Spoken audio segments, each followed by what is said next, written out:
Aujourd'hui, je vais vous parler du flux d'âmes ou de la circulation des âmes lors du rituel du couche, qui est un rituel chamanique d'Asie centrale, et également de la nourriture et de la vénération des âmes. Alors ça s'est passé, en fait mon terrain se situe, alors je vais voir la flèche, donc on est à la frontière entre l'Ouzbékistan et le Tadjikistan. Ici exactement, c'est un continuum culturel et géographique, mais il y a une frontière assez imperméable entre les deux. Enfin, j'ai travaillé d'un côté en Ouzbékistan chez une chamane, en 2008, ici, et en 2015 au Tadjikistan chez une autre chamane qui s'appelle Mavlouda, mais qui se connaissent et qui pratiquent la même façon de faire des rituels. Ce rituel du couche, c'est assez syncrétique comme rituel, parce alors il y a une base chamanique qui date de très longtemps. Ensuite, une base zoroastrienne, parce qu'on se trouve exactement à l'emplacement d'Oustrouchana, qui est un ancien royaume zoroastrien voilà, ici. On n'est pas très loin de Samarcande. Et puis, par-dessus, s'est ajoutée une couche, l'islam qui est arrivé, qui a été imposé par la force en 822 par la conquête des Arabes. Donc on a tout ça qui se mélange. Alors le couche en lui-même, je vais essayer de passer vite parce que c'est surtout la fin qui est intéressante. Il est effectué par ce qu'on appelle des barchis, ce sont les spécialistes rituels, par des femmes. C'est le rituel le plus complexe effectué en Asie centrale. Alors par des femmes dans les 3/4 des cas. Hein. Vous m'entendez bien là? Et donc, comme on vient de le voir, c'est un rituel syncrétique. Il a diverses fonctions. Alors il y a d'abord la fonction classique, profane, qui est affichée, c'est de guérir, d'améliorer la vie quotidienne des gens, des familles. Il y a également des couches qui sont effectuées pour ordonner un barchi. Quand il devient barchi, on effectue un couch. Également, chaque année, il renouvelle ses pouvoirs, donc on refait un couch. Et une autre fonction non affichée qui me paraît la plus intéressante, c'est de perpétuer la vie, en fait.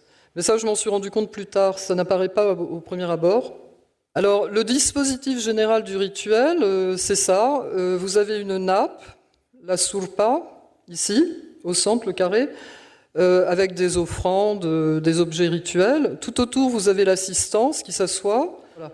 La patiente s'assoit ici, devant la nappe, et derrière la patiente, la barchi, donc la chamane, et à côté, son assistante. Alors, ce qui est très important, c'est que la patiente est assise entre la barchi et la nappe rituelle. Voilà, là, vous avez une photo, par exemple, d'un début de rituel. Donc, vous avez la chamane qui est en train de mettre au point sa doira, son tambour. Et la patiente qui a des chandelles, et ça va commencer. C'est un rituel pour lequel le chant est très important. Ça commence par un sacrifice animal. Ensuite, on dresse la table autel rituel, c'est la surpa. Ce sont les participantes qui le font. Puis le rituel se déroule pendant la cuisson de l'animal qui a été sacrifié. Alors l'animal, ça peut être un bouc, une chèvre, un mouton, ça dépend des cas, ça dépend de la gravité C'est le barchi qui définit ça.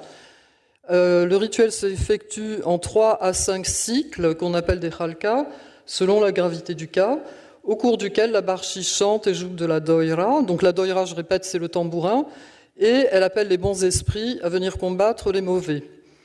Ensuite, il y a un banquet, et puis la durée du rituel, c'est une après-midi complète ou bien une soirée complète, c'est quelques heures. Alors voilà, ça commence à être important en fait. Donc lors de mon premier couch, j'avais pas fait attention, je trouvais que j'étais déçu parce qu'on m'a dit je fais ce rituel par tradition chaque année, personne n'est souffrant ici. Et moi je m'attendais évidemment à voir un malade qu'on allait guérir, etc. Donc j'étais plutôt déçu. Ensuite on m'a dit c'est pour ne pas oublier les âmes, les ruh en turc, en arabe. de nos ancêtres, afin que ceux-ci ne se mettent pas en colère. Chaque année, nous organisons cette cérémonie pour satisfaire les âmes des défunts. Nous le faisons aussi pour nos enfants, afin que le malheur ne s'approche pas, que la vie reste facile et que personne ne tombe malade. Donc tout ça, après que j'ai étudié le Kutch, ça m'a paru très important, on va voir comment. Donc dans le Kutch, il s'agit de ne pas oublier les âmes des défunts, il faut les nourrir, les vénérer. Il faut aussi s'allier les bonnes entités, les bonnes âmes, et écarter les mauvaises. Alors, bon, maintenant on en vient aux forces du monde invisible. Ce sont les esprits, ce qu'on appelle les esprits, les âmes, les entités du monde invisible. Alors dans la Barchilique, c'est la science du chamanisme en Asie centrale. C'est très très hétérogène, elles sont très nombreuses, puisqu'en plus il y a ces trois couches, zoroastrisme, chamanisme, islam. Alors il commence en général par Dieu, puisque c'est le plus important dans l'islam, c'est Allah, Hudo, et quelques prophètes, Salomon, Noé, Adam, Ève, David. Il y a les ancêtres, les momos et les bobos, et les défunts proches. Alors c'est étonnant parce que ce matin, Philippe Charlier parlait de Baba, pour parler des ancêtres au Bénin. Bon, ici c'est les bobos et les momos, les grands-mères et les grands-pères.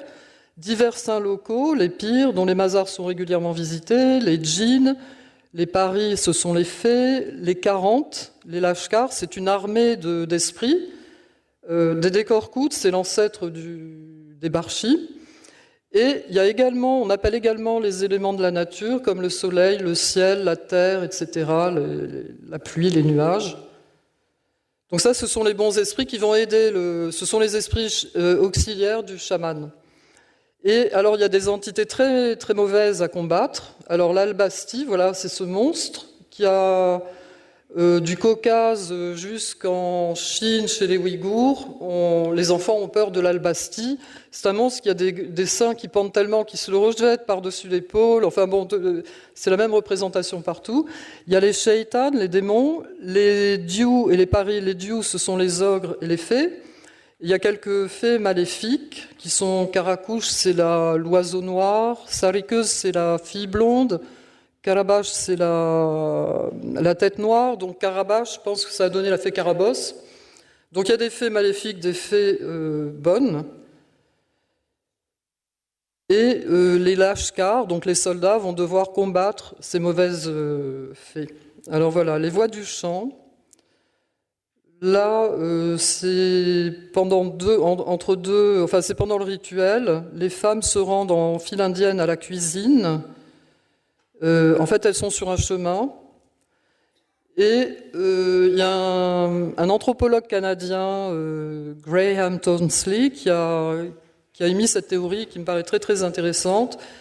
Il explique que le chaman est un chasseur et son chant, c'est le sentier sur lequel il avance. Donc durant son chant, et chez nous, c'est pareil. Le chant, le mot yol, qui veut dire chemin, revient, mais des centaines de fois. Donc, même chez nous, on retrouve la même chose, enfin en Asie centrale. Donc, durant son chant, la chamane avance sur une route allégorique, qui est le chemin du monde invisible. Et au fur et à mesure de ces rencontres, elle négocie avec les entités du monde invisible et implore les bonnes âmes de venir combattre les mauvaises. Le chemin est le champ au bout duquel la Barchi doit trouver le remède ou le dénouement. Et dans les chants de Mairam et de Mavluda, par exemple, donc les deux chamans que j'ai étudiés, il est essentiellement question de voie, de chemin. Le mot yol, route, voie est celui qui revient le plus souvent. En début de Kutch, la Barchi informe les entités protectrices qu'elle se met en route. Son cercle en main, donc son cascone, elle implore les saints de l'aider. Elle prévient aussi les lashkars, son armée, ce sont eux qui devront combattre les mauvaises âmes. Tout ça, c'est dans le chant. Mairam également dit qu'elle se met en route peu après avoir entonné son chant. Elle dit « mon cascone en main », donc mon cascone, c'est ma doira. Je me mets en route. Et au début du chant, elle dit « je ne rencontre personne ». Elle s'exclame « il n'y a personne sur la route, il n'y a personne », donc elle est un peu désespérée. Ensuite, elle tente d'avancer sur le chemin, donc dans le monde invisible. Nous devinons que c'est difficile car elle implore qu'on lui dégage la voie. « Ouvrez la voie, mon âme ». Les esprits accèdent, semble-t-il, à sa requête, puisque la Barchi chante alors qu'elle est sur la route et qu'elle y voit soudain des paris, donc des faits. Je suis sur la voie, des paris sur la route. Donc voilà, elle est dans le monde invisible. Puis elle s'exclame à 2 reprises, je suis sur ton chemin. Voilà. Et ensuite, elle va faire se combattre les âmes, etc. Donc un vieux chant que j'ai retrouvé, le Barchi dit, et avec les géants, je me jetterai sur toi, de cette manière, je t'anéantirai la tête. Donc c'est vraiment un combat. Le Barchi, tel un chef d'armée, combat l'ennemi, les mauvais esprits, grâce à ses soldats. Plus son armée est importante, plus le chaman est puissant. D'ailleurs, une Barchi ouïghour, de ma connaissance, dut cesser son activité faute de soldats, car elle avait quitté son village pour s'installer dans un appartement à Urumqi, et donc elle ne pouvait plus faire de feu, elle ne pouvait plus aller sur les mazars, sur les tombeaux des saints. Et elle avait arrêté, donc voilà. Alors maintenant, les nourritures de l'âme. Alors, donc il faut s'octroyer le soutien et la bienveillance des entités du monde invisible. Pour cela, il y a différents moyens. Alors, le sacrifice animal, ça c'est obligatoire.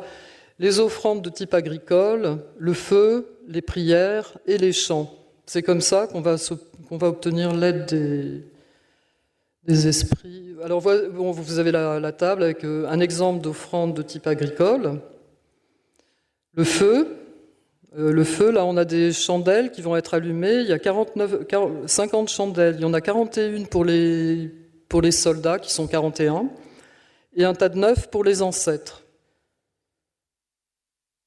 Voilà, donc avant le début du rituel, des prières sont faites dans la cuisine. On a allumé des chandelles sur le foyer et à l'intérieur du tandoor, donc du four. C'est juste avant. Ensuite, en dehors des rituels, la Barchi fait des visites régulièrement au mazar pour offrir des prières au sein de la région. Parce qu'elle me dit, les défunts ont besoin de nos prières, c'est leur nourriture, nous devons les contenter. L'offrande de sang, alors la chamane récupère du sang du mouton dans un bol parce qu'elle va en enduire la patiente. Elle lui en met partout, même sur la langue. Voilà. Et donc, en fait, il s'agit quoi La Barchi doit persuader les esprits d'accepter les offrandes et les sacrifices. En particulier, elle monnaie le sang et l'âme de l'animal en échange de l'âme et du sang du patient. Donc pareil, au début de son chant, elle dit « J'ai donné une âme à ton âme, mon âme, j'ai donné du sang à ton sang, mon âme ». Et de plus, chez les Turcs, un des supports de l'âme, c'est le sang. Donc là, vous avez la patiente qui est malade, qui ne va pas bien. Donc plutôt que d'être happée par l'esprit, par le mauvais esprit, on met un subterfuge qui est le mouton, et c'est l'âme et le sang du mouton qui vont satisfaire l'esprit, et non pas l'âme et le sang du patient. Voilà. Bon, alors comment on communique avec le monde invisible? Par le chant, par la prière, et jamais en langage parlé, bien sûr. Alors maintenant, les objets rituels, il y a 2 objets essentiels dans la barchilique qui vont servir d'interface entre les mondes visibles et invisibles. C'est la nappe et le cascone, enfin le tambourin. Ils sont essentiels. Alors, la doira et la surfa sont les 2 éléments indispensables au barchi puisqu'ils vont lui permettre de réaliser les kutch. Dans la chronologie du processus d'ordination d'un barchi, la nappe précède le tambourin. Il faut d'abord ouvrir la surfa avant de prétendre prendre le tambourin et en jouer. C'est un processus qui peut prendre des années. Un postulant barchi peut ouvrir plusieurs fois une surfa, c'est-à-dire ouvrir la nappe, faire un rituel, mais il ne se passera rien, sans pour autant devenir barchi. Une des barchi Mavluda avait dû ouvrir 3 fois la nappe avant de finalement réussir à prendre la doira lors du 3e rituel, et seulement alors elle était devenue barchi. Et il y en a d'autres qui ne le deviennent jamais. Ce qu'il faut savoir, c'est que prendre la doira, jouer et chanter, ça s'improvise pas en fait, ça vient comme ça, et elles disent que ça vient des fées, les mots leur viennent des fées, etc. Alors, D'ailleurs, dans le langage courant, là-bas, on parle de gens qui ont la surface, c'est l'expression, pour évoquer ceux qui ont déjà quelques dons et qui n'ont fait qu'ouvrir la surface, ce sont des surfadors, et les cascondors, donc ceux qui ont le tambourin, ce sont les barchis, et c'est vraiment le degré le plus élevé. Et puis, Mayram me disait, pour devenir barchi, il faut apprendre à jouer de la doira. Si on ne sait pas, on ne deviendra jamais, et on peut ne jamais apprendre. Voilà. Donc en fait, ça c'est important, c'est surfa et doira, ce sont deux ensembles totalement équipotents. Vous avez la doira ici, qui est un cercle blanc, la surfa ici, qui est un cercle blanc également. Toutes deux sont en peau animale, au moins en théorie. Là, c'est un cuir blanc. Les deux sont ceinturés de végétal pendant les rituels, parce que vous voyez bien que la doira, elle est ceinturée de mûrier, ça dépend des arbres. Et là, c'est du coton. C'est pas anodin, c'est vraiment entouré de coton pour le rituel. Sur la surpa, on va déposer 41 mets, qui sont 41 nourritures pour les 41 soldats. La doira, elle comporte 41 anneaux. Ces deux objets doivent rester cachés en dehors des rituels et personne d'autre que les barchis ne peuvent y toucher. Alors maintenant, on va voir comment circulent les esprits entre ces objets.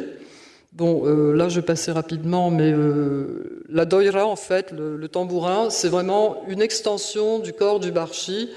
On leur donne des offrandes pendant le rituel. On voit là à droite, sur la photo de droite, on lui donne du pain et des objets. Et avant un rituel, elle est enduite de sang. Donc, pourquoi je vous parlais de cascone, en fait j'ai découvert récemment qu'en fait, le cascone, c'est ce qui désigne la doira dans le chant rituel. Mais en fait, qu'est-ce qu'un cascone? C'est une espèce de passoire, un objet pour la cuisine, pour faire les mantis, ce sont les raviolis de là-bas. Et la circulation des esprits se fait par les points d'accès suivants, qui sont les surpalars, donc les mets sur la nappe, par les anneaux et les trous du tambourin, ainsi que par le corps du barchi, puisqu'on a vu que le corps du barchi, c'est une extension, la doira, c'est une extension du corps du barchi. La surfa, c'est la porte d'entrée des esprits qui arrivent du monde invisible. C'est une piste d'atterrissage, en fait, on peut dire, pour les esprits. Et la doira, c'est la porte de sortie. Alors voilà comment ça marche. Là, donc vous avez la nappe à gauche, ici, le premier cercle. Vous avez le patient qui a les yeux bandés, qui est entre les deux, les yeux bandés. Pourquoi? Pour mieux voir le monde invisible. Et ensuite, vous avez le tambourin et la barchi qui est là. Hein. Donc il tient son tambourin, les deux sont entre les deux. Et attirés par les mets déposés sur la nappe à leur attention, là vous avez les esprits. Les esprits atterrissent sur la surfa, puis se dirigent vers le tambourin, ici, donc en traversant le corps du malade.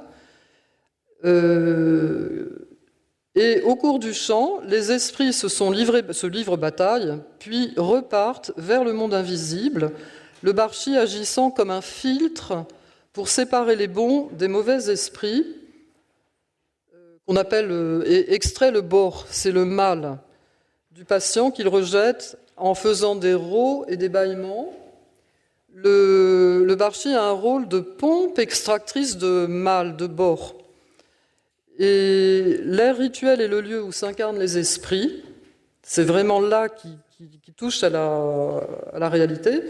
Ce qui est indispensable pour qu'ils puissent agir sur le monde visible charnel. Alors voilà, j'ai plus que trois slides, mais vous allez voir, c'est le plus intéressant. Pour mieux se consacrer à son rôle de pompe extractrice de bor, la barchi confie une khalka à son assistante, puisque je vous ai dit qu'il y avait 5 khalkas. Alors là, vous avez l'assistance, que j'ai schématisé comme ça. La barchi est là, mais elle n'a pas la doira. Son assistante est là, elle a la doira. La malade est là, et les esprits sont là. Et ici, j'ai noté Sitora, c'était mon interprète qui m'accompagnait pour les rituels. Et elle a eu un rôle assez particulier et inattendu, parce qu'elle-même a attrapé le bor sans le savoir, sans le maîtriser. Et voilà. Et donc la Barchi doit se consacrer à extraire ce mal par des rots et par des bâillements, etc. Donc là, vous allez... Voilà. La Barchi est là. On va mettre plus fort. On va mettre plus fort. Attends. Alors regardez bien la Barchi, c'est son assistante qui tient la doira et elle est vraiment concentrée à bâiller, à rôter. Enfin, elle sert de passoire à ce mal. Vous voyez ?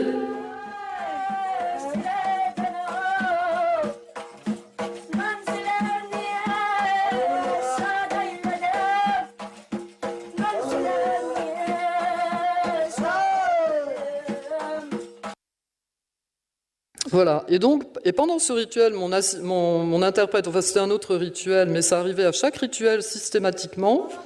Voilà, elle est à droite, vous voyez cette jeune fille à droite, elle commence à se sentir mal. Ça arrivait systématiquement à chaque rituel. Et donc elle ne maîtrise pas ce bord, elle n'est pas chamane, elle n'est pas Barchi. La Barchi lui a dit, il faut que tu ailles vomir à chaque fois. Donc elle allait vomir à chaque fois. Are you okay, Sitola?